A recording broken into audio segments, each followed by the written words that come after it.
वरहमतुल्लाहि वबरकातुहू। अच्छा जी, अफरा तफरी के दौर के अंदर इस लूट खसूट के माहौल के अंदर जो हमारे रवैये हैं उनमें भी बड़ी तल्खी आई। और हमारा जो लूट खसूट का जो माहौल था, इसने हर बंदे को ही इफ़ेक्ट किया, हर बंदे के ऊपर ही इसने असरात डाले। जैसे मैं एक छोटी सी मिसाल आपको दूंगा कि एक होटल वाला है, वो अगर चाय बना रहा है तो उसकी ये कोशिश होती है कि अगर वो 40 रुपए की या 50 रुपए की चाय दे रहा है तो उसकी कोशिश ये होती है कि इसमें से ज़्यादा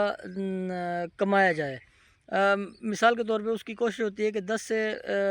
12 रुपए के दरमियान ख़र्चा हो और वो कप जो है वो तैयार हो जाए। अब ये देखें कि अक्सर हम होटलों के ऊपर चाय अगर पीते हैं तो उसमें जायका नहीं होता, उसके अंदर दूध नहीं होता, उसके अंदर सिर्फ पत्ती और या थोड़ा सा चीनी का ज़्यादा डाल के और पानी का ज़्यादा इस्तेमाल करके और वो पेश कर दी जाती है। तो आप देखें इस लूट खसूट के माहौल में एक चाय वाला भी कोशिश कर रहा है कि मैं ज़्यादा से ज़्यादा पैसे बना लूँ, ज़्यादा से ज़्यादा पैसे इकट्ठा कर लूँ। देखें होता क्या है कि हम एक अपने हवाले से मिसाल के तौर पे अगर एक चाय वाले हैं तो एक माशरे के ऊपर एक गलत असर छोड़ रहे हैं कि जो भी बंदा अगर चाय आपके होटल से पी कर जा रहा है तो वो ये सोचता है यार ये मैंने पैसे ज़ाया किए, क्या फ़ायदा हुआ, मज़ा नहीं आया। मैं आपको एक छोटी सी मिसाल देता हूँ। एक हम उन दिनों में कॉलेज में पढ़ते थे, ज़रई कॉलेज में। तो कॉलेज के बाहर एक बंदा होटल था उसका, ये मैं बात कर रहा हूँ 5 फैज़ के इलाके की। उसका एक होटल था। तो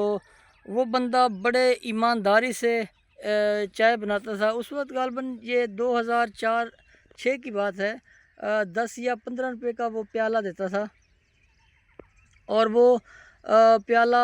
आप यूँ समझ लें कि जैसे दूध को पत्ती लगी होती है और बड़ा अच्छे से वो पकाता था। और जब हम उसको पीते थे उस वक़्त हम मतलब स्टूडेंट थे। हमारी एज कोई 16 से 18 के दरमियान थी। तो उस वक़्त ये सूरत हाल थी कि हमें बहुत ही मज़ा आता था। और पिछले साल मुझे एक बंदे ने आके बताया कि यार वो जो फ़लाँ चाय वाला था, उसका नाम मेरे ख़्याल में इमाम बख्श था या कुछ ऐसा ही नाम था, तो वो फ़ौत हो गया है। आप इमेजिन करें कि मेरे आंसू निकल आए। और मेरा ना उसके साथ कोई रिश्तेदारी थी, ना उसके साथ ताल्लुक़ था। सिर्फ़ जस्ट इतना ही ताल्लुक़ था कि मैं उसके पास से पास 2 साल मुसलसल और फिर 1 साल, हाँ, फिर हम 3 साल उसके पास चाय पीते रहे। और हमें बहुत ही सुरूर आता था, बहुत मज़ा आता था वो चाय पीने में।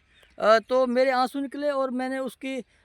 लिए मेरे हाथ उठे, मैंने उसकी मग़फ़िरत के लिए दुआ की कि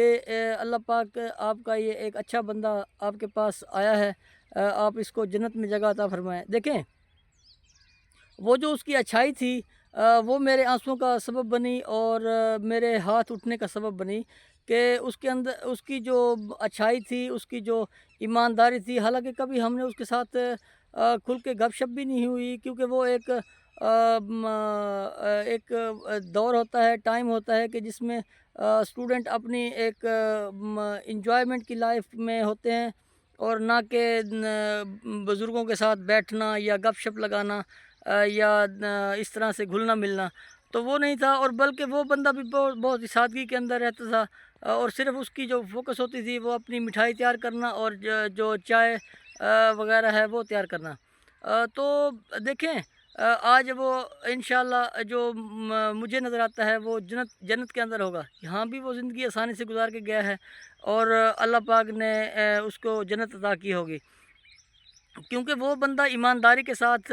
चाय बनाता था और जो भी अपने चीज़ें वो दुकान के ऊपर सेल करता था, वो बहुत ही अच्छी और म्यारी मतलब सेल करता था। تو اس طرح میرا یہ پیغام ہے تمام پاکستان کے اندر جتنے بھی یہ ہمارے چائے والے حضرات ہیں، کئی لوگ اچھا بھی کام کر رہے ہیں، اس میں کوئی شک نہیں ہے، لیکن زیادہ تر ہمارے جو وہ پیسہ اکٹھا کرنے کی ہرس اور لالچ نے جو ہمیں تباہی کی طرف لے کے گیا ہے، تو اس میں ہماری کوشش یہ ہوتی ہے کہ دودھ کو چائے کے نزدیک نہ بھٹکنے دیا جائے، اور وہ قہوہ ٹائپ بھی ہم مہمانوں کو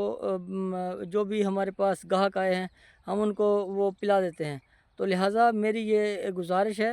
کہ آپ لوگ ایک مناسب حد تک اس میں سے بچت کریں، یعنی اگر آپ 40 روپے کا یا 50 روپے کا کپ دے رہے ہیں تو کوشش کریں آپ کو 10 روپے کپ بچ جائے تو بہت ہے، کیونکہ اگر آپ اچھی چائے دیں گے تو پھر دور دراز سے لوگ آئیں گے چائے پینے کے لیے، کیونکہ چائے کی ایک عادت سی ہو گئی ہے ہر انسان کو،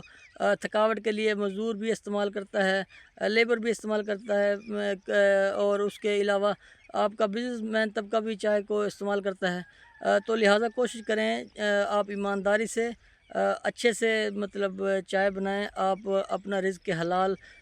کمانے کی کوشش کریں، کیونکہ یہ سب کچھ یہیں پہ رہ جانا ہے، اور نہ ہی چائے بیچ کے آپ کوئی ایک مربع زمین کا یا کوئی آپ بہت بڑے لینڈ لاڈ بن جائیں گے، ہونا وہی کھاتا ہی پورا ہے، جو ڈیلی بیسس پہ جو آپ کو ضرورت ہے وہی ہوتا ہے پورا، لیکن اگر آپ اچھی چائے بنائیں گے تو پھر آپ کو لوگ اچھے الفاظ سے یاد کریں گے، اور آپ دیکھیں گے کہ آپ کی وہ جو چائے آپ بنا رہے ہیں وہ بہت اچھے سے سیل ہوگی۔ تو میرا یہ ولاگ بنانے کا مقصد یہ تھا کہ جو ہمارے اندر چھوٹی چھوٹی بیماریاں ہمیں لگ گئی ہیں، پیسہ اکٹھا کرنے کی جو ہرس لگ گئی ہیں، جہاں جہاں بھی ہمارے اندر کمیاں کوتاہیاں ہیں، میری کوشش ہے کہ اس کو ہائی لائٹ کیا جائے تاکہ اس کے اندر کوئی بہتری آ سکے، تو لہٰذا اچھا کام کریں، اچھے سے زندگی گزاریں، زندگی کا تو پل کا بھی بھروسہ نہیں ہے، آج ہے کل نہیں ہے، تو اگر ہم اچھا کوئی کام کر کے جائیں گے، کوئی اچھا طریقہ کار رکھ کے جائیں گے، تو پھر کل کو ہمیں لوگ اچھے الفاظ سے یاد کریں گے۔ آج بھی مجھے جب بھی وہ بندہ چائے والا یاد آتا ہے، یا میں کہیں پہ بری چائے پی رہا ہوتا ہوں تو مجھے وہ بندہ بہت یاد آتا ہے، اور میرے دل سے اس کے لیے دعائیں نکلتی ہیں، تو لہٰذا کوشش کریں کہ آپ اچھے سے کام کریں، محنت کریں، جو بھی بندہ آپ کو آ کر پیسے دیتا ہے اس کو اس کا وہ خوش ہو کے جائے، وہ اچھی چائے پی کر جائے، تو میں سمجھتا ہوں کہ پھر اس کے دل سے دعائیں بھی نکلیں گی اور آپ کا کاروبار بھی اوپر کی طرف جائے گا۔ شکریہ، جزاک اللہ۔